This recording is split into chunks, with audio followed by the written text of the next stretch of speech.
ನಮಸ್ತೆ ಸ್ನೇಹಿತರೆ. ನಾಳೆ ಆಗಸ್ಟ್ 27ನೇ ತಾರೀಕು ಗುರುವಾರ ಬೆಳಿಗ್ಗೆ 9 ಗಂಟೆ 10 ನಿಮಿಷಕ್ಕೆ ಹುಣ್ಣಿಮೆ ಸ್ಟಾರ್ಟ್ ಆಗ್ತದೆ.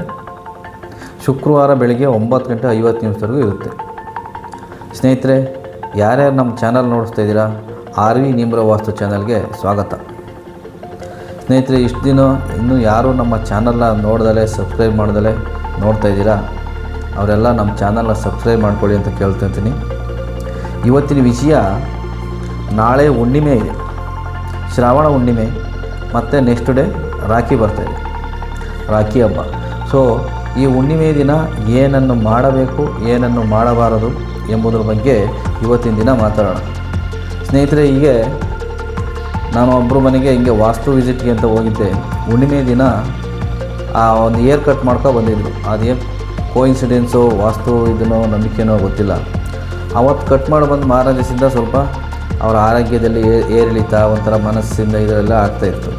ಸೊ ಅದಕ್ಕೆ ನಮ್ಮ ಸಲಹೆ ಏನಪ್ಪ ಅಂದರೆ, ಹುಣ್ಣಿಮೆ ದಿನ ಕ್ಷೌರ ಮಾಡಿಸುವುದು ಅಥವಾ ಕೂದಲು ಕಟ್ಟು ಮಾಡಿಸುವುದು ಅಷ್ಟೊಂದು ಸೂಕ್ತವಲ್ಲ ಸ್ನೇಹಿತರೆ. ಸೊ ಹಾಗಾಗಿ ಹುಣ್ಣಿಮೆ ದಿನ ಈ ತಪ್ಪನ್ನು ಮಾಡಬೇಡಿ.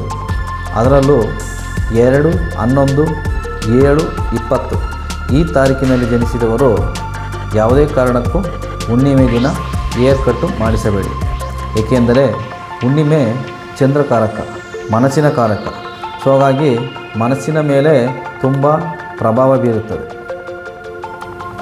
ಮತ್ತು ಎರಡನೇದೇನಪ್ಪ ಅಂದರೆ, ಈ ಯಾವುದೇ ಕಾರಣಕ್ಕೂ ಈಶಾನ್ಯ ದಿಕ್ಕು ಗುರುವಿನ ದಿಕ್ಕು. ಹಾಗಾಗಿ ಹುಣ್ಣಿಮೆ ದಿನ ಅಲ್ಲಿ ಯಾವುದೇ ರೀತಿ ಕಸಗಳನ್ನು ಇಡುವಂಥದ್ದು, ಕಸವನ್ನು ಹಾಕುವಂಥದ್ದನ್ನು ಮಾಡಬಾರದು. ಅದಕ್ಕೆ ಮೇಯ್ನಾಗಿ ಏನು ಮಾಡಿ ಅಂದರೆ ಸ್ನೇಹಿತರೆ, ನಾಳೆ ಬೆಳಗ್ಗೆ ಎದ್ದ ತಕ್ಷಣ ಹುಣ್ಣಿಮೆ ದಿನ ಆ ಈಶಾನ್ಯ ಮೂಲೆಯನ್ನು ಸ್ವಚ್ಛಗೊಳಿಸಿ, ಅಲ್ಲಿ ಕಸ ಆ ಥರ ಏನಾರು ಇದ್ದರೆ ಅದನ್ನೆಲ್ಲ ಕ್ಲೀನ್ ಮಾಡಿ ಅರಿಶಿಣದ ನೀರನ್ನು ಚಿಮುಕಿಸಿ. ಈಶಾನ್ಯ ದಿಕ್ಕನ್ನು ಆದಷ್ಟು ಹುಣ್ಣಿಮೆ ದಿನ ಅಂತಲ್ಲ, ಪ್ರತಿದಿನವೂ ಅದನ್ನು ಸ್ವಚ್ಛವಾಗಿಟ್ಟುಕೊಳ್ಳಿ. ಮೂರನೆಯ ಟಿಪ್ಸ್, ಇದು ತುಂಬ ಇಂಪಾರ್ಟೆಂಟ್ ಟಿಪ್ಸ್ ಆಗಿದೆ. ಏನಪ್ಪ ಅಂದರೆ, ನೆಕ್ಸ್ಟ್ 28ನೇ ತಾರೀಕೆ ರಾಖಿ ಇದೆ, ರಾಖಿ ಹಬ್ಬ. ಎಲ್ಲ ಸಹೋದರಿಯರು ತಮ್ಮ ತಮ್ಮ ಸಹೋದರರಿಗೆ ಪ್ರೀತಿಯ ಬಾಂಧವ್ಯವಾಗಿ ಈ ರಾಖಿಯನ್ನು ಕಟ್ಟುವಂಥದ್ದು. ಸ್ನೇಹಿತರೆ, ವಾಸ್ತು ಅಥವಾ ನ್ಯೂಮರಾಲಜಿ ಪ್ರಕಾರ ಏನು ಹೇಳ್ತದಪ್ಪ ಅಂದರೆ, ಯಾವುದೇ ಕಾರಣಕ್ಕೂ ನೀವು ರಾಖಿಯನ್ನು ಕಟ್ಟುವಾಗ ನಿಮ್ಮ ಸಹೋದರರಿಗೆ ಕಪ್ಪು ಬಣ್ಣದ ರಾಖಿಯನ್ನು ಕಟ್ಟುವುದು ಅಷ್ಟೊಂದು ಸೂಕ್ತವಲ್ಲ.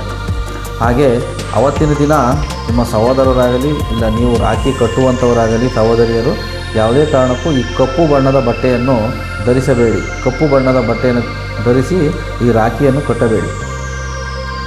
ಅವರ ಇನ್ನೊಂದು ಟಿಪ್ಸ್ ಏನಪ್ಪ ಅಂದರೆ, ಆ ನಿಮ್ಮ ಸಹೋದರರ ಜನ್ಮ ದಿನಾಂಕದಕ್ಕೆ ಅನುಗುಣವಾಗಿ ಆ ಬಣ್ಣದ ರಾಖಿಯನ್ನು ಕಟ್ಟುವುದರಿಂದ ತುಂಬ ಒಳ್ಳೆಯ ಯಶಸ್ಸು ಸಿಗುತ್ತದೆ. ಉದಾಹರಣೆಗೆ 1, 10, 19, 28 ಈ ಜನ್ಮ ದಿನಾಂಕದಲ್ಲಿ ಜನಿಸಿದವರಿಗೆ ಕೆಂಪು ಅಥವಾ ಕೇಸರಿ ಬಣ್ಣದ ರಾಖಿ ಕಟ್ಟುವುದರಿಂದ ಅವರಿಗೆ ಸೂರ್ಯನ ಬಲ ಸಿಗುತ್ತದೆ. ಹಾಗೆ 2, 11, 20, 29 ಈ ಜನ್ಮ ದಿನಾಂಕದಲ್ಲಿ ಜನಿಸಿದವರಿಗೆ ಬಿಳಿ ಅಥವಾ ಸಾಧ್ಯ ಆದರೆ ಬೆಳ್ಳಿಯ ರಾಖಿಯನ್ನು ಕಟ್ಟುವುದರಿಂದ ಅವರಿಗೆ ಚಂದ್ರಬಲ ಸಿಗುತ್ತದೆ.